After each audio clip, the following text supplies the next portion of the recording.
Pakai lah. NKN ada tu. Pakai. Alah, Islah punya mic. Kak Mas mungkin tak cantik lah kamera. Sorry. Datuk nanti pada pandang ke sini juga Boleh. Kadang semua kita Jom cantik. Okay, go. Okay, Datuk. Bang. Macam mana perasaan lah bila Dia ada dua perasaan yang sangat utama. Yang pertama tu saya rasa lega sebab pentas GV ni sangat berat untuk saya.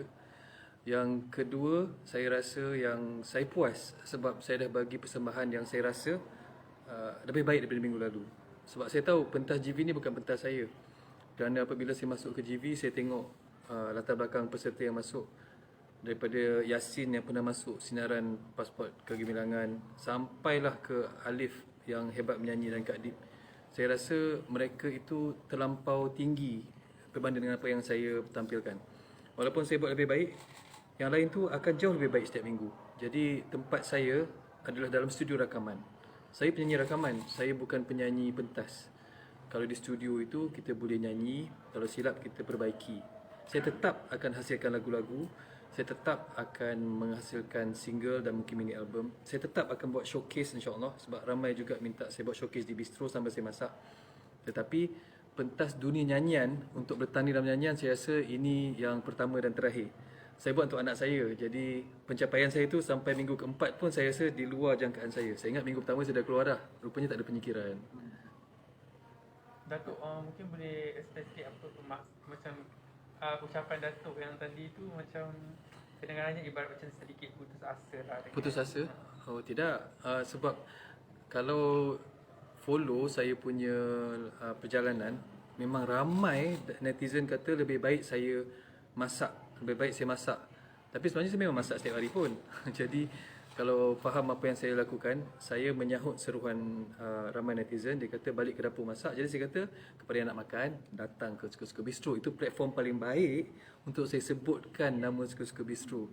Tapi dalam masa yang sama, saya tering nyatakan bahawa saya hanya akan berada dalam pentas nyanyian kalau tidak bertanding. Pada saya pertandingan ini terlampau dahsyat dan terlampau besar untuk saya. Dunia saya berbeza dengan apa yang kawan-kawan saya dalam GV8 buat. Tapi saya tetap bersyukur. Itu bukan putus asa, tapi permulaan baru. Kerana sekarang jutaan dah dengar nama Suka-Suka Bistro. Datuk sentak tak bila yelah komen-komen macam tu dengan apa yang berlaku malam ni, macam orang kata sesuai macam tu? Tak juga, sebab tadi lepas saya menyanyi tu saya baca komen dan saya reply setiap satu komen dalam Twitter yang mention dan tak mention. Ada yang cakap persembahan lebih baik, alhamdulillah saya happy. Tapi bila yang kata mungkin malam ni Fazli akan tersingkir, saya kata insyaAllah kalau tersingkir tak apa, saya pun bersyukur. Sebab pada saya agak janggal saya berada dengan kawan-kawan saya. Saya dah 10 tahun tak menyanyi dan bila saya tengok masing-masing buat latihan, saya masih rasa terlampau kecil. Tapi ini pencapaian besar untuk saya. Sebab pada saya dah buat terbaik.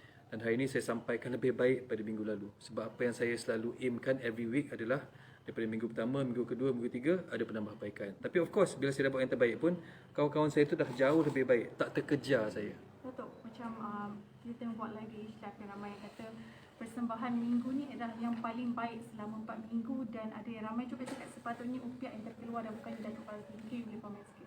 Oh, pada saya tidak. Sebab saya melihat Upiak itu sebagai seorang penyanyi balada.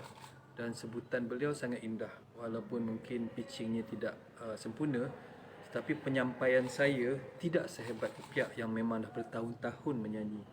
Pada saya, untuk orang yang menyatakan bahawa persembahan saya paling baik dalam tempoh 4 minggu, itu adalah juara di hati saya. Datuk boleh komen tak macam kita nampak bila kritikan tiap-tiap minggu kan yang sampaikan Adi Bano sendiri kata yang dia tak mampu jadi sekuat setabah Datuk dengan orang kata boleh baca dan reply komen-komen yang dan dia tak rasa ke somehow some way benda tu akan boleh jadi it will eat you up eventually sebenarnya tidak. Saya dah hadapi benda yang jauh lebih dahsyat. Saya rasa masyarakat umum tahu apa yang pernah saya hadapi. Ini hanyalah benda-benda kecil, poket-poket kecil yang saya hadapi dalam GV. Dunia saya, cabaran saya jauh lebih besar. Jadi apabila kita dah hadapi sesuatu yang jauh lebih dahsyat, apabila dikomen oleh netizen, itu adalah alah tegal biasa menjadi seorang insan seni. Ibu ada rasa macam bila dia pun definitely tahulah kan apa yang orang komen, dia tak rasa macam tak payahlah nyanyi, tak nak anak ke Tak ada baby juga seperti tu. sebab ibu dan isteri saya dia menyokong je, dan tiap-tiap minggu saya cakap dengan anak-anak saya, minggu ni dia dah terkeluar tau, minggu ni dia dah keluar. Memang anak-anak saya standby je sebab pada saya nak menyampaikan hajat saya ke semi-final, ke final tu terlampau jauh. Saya dah tahu, saya ukur baju di badan sendiri.